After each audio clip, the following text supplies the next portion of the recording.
Sir, I would like to request Dr. Shiwang sir to please come over here.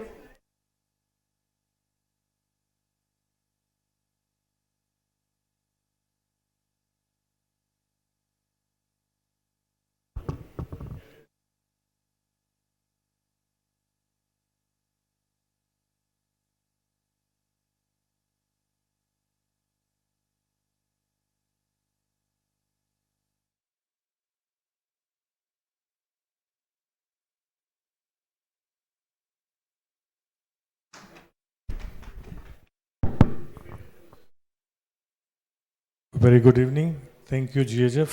I'll be fast and try to finish it before the time allotted to me. Some of the key facts I would just kind of skip because antimicrobial resistance we've heard a lot through the previous speakers.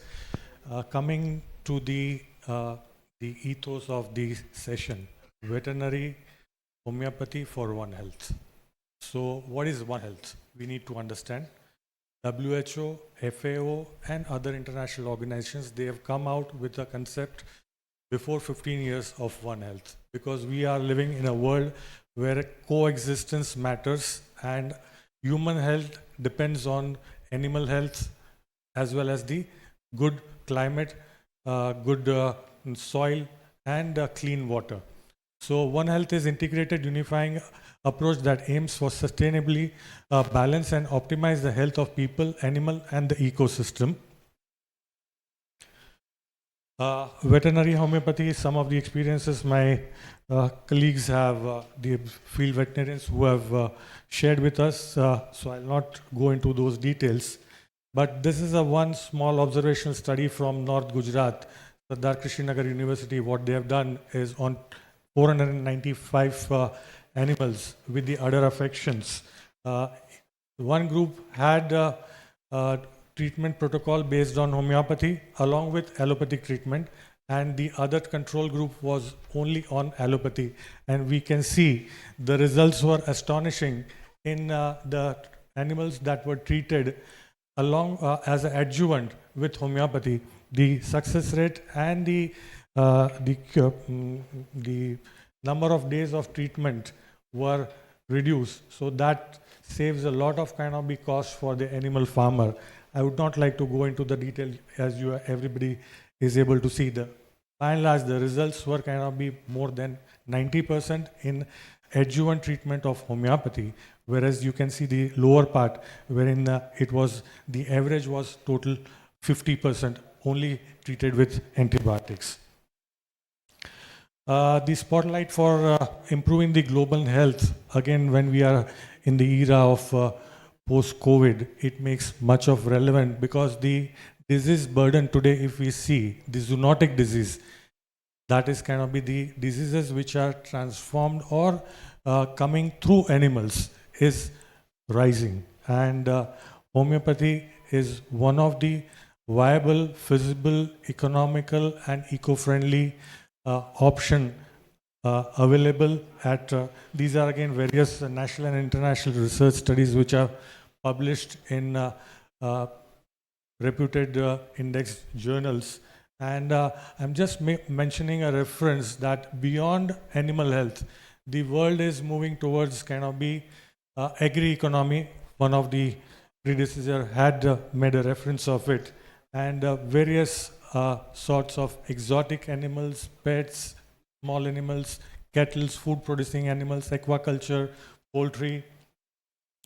And this is a kind of when we are talking of business, this is one of the best example wherein the grapes, the winery, they produce their grapes in Spain using homeopathy and having this brand of Arcanus brand of wine, which is a premium wine which they are marketing since 2011. And these are some of the business opportunities what we were talking in previous session. So there's a lot of thing, because agriculture and animal husbandry, or that comes under the kind of the single umbrella. Again, more research, I'm not having amount of time, but we can discuss later. And this is the the research work, the largest research work, evidence-based research which is required, what we are talking in the inaugural session. And we were told that by some of that we are not knowing, probably Dr. Gafoor was mentioning that not enough is publicized research. It is kind of be published. These are the published kind of be the papers in national and international journals, but they are in veterinary journals. So probably we who are in the human healthcare, we are not kind of be looking at those unless we are into something, diving deep into some research part. But they are very much there.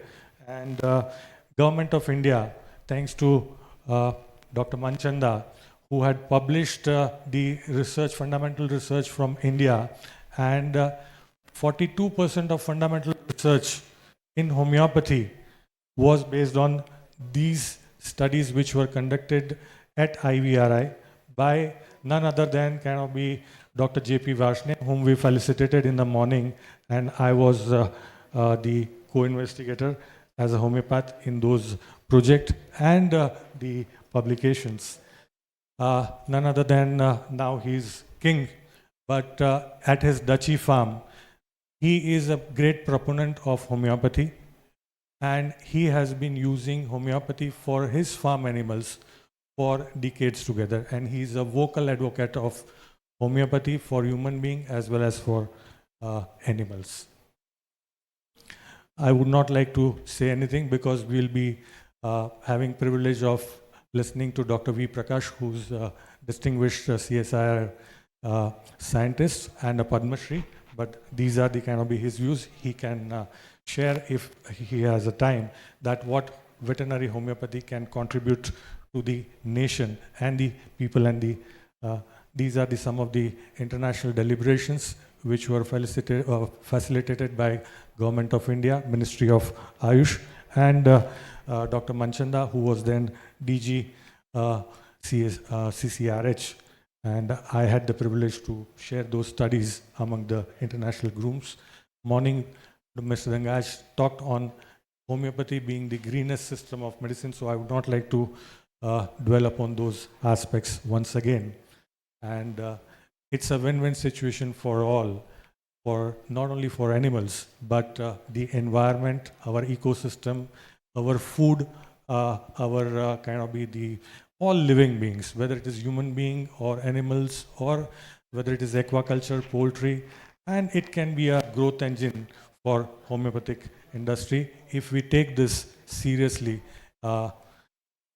Way forward, again, by creating the kind of the policies and programs for integration of homeopathy in animal health, and creating modules for education, skill development, capacity building for veterinarians as well as the researchers and the homeopathic practitioners, accredited kind of be courses or can be something add-on small modules for stakeholders, exclusive regulations that we would be requiring in this sector. Again, we need to think on those aspects also. Benchmarking certain processes and approvals, and last not but the least, but a very robust and industry-friendly, eco-friendly, animal-friendly, veterinary-friendly policy programs by Ministry of AYUSH, Ministry of Animal Husbandry, and Government of India. With that words, I would leave you to ponder upon, and if you have any questions, we can take it on a one-to-one. Thank you very much.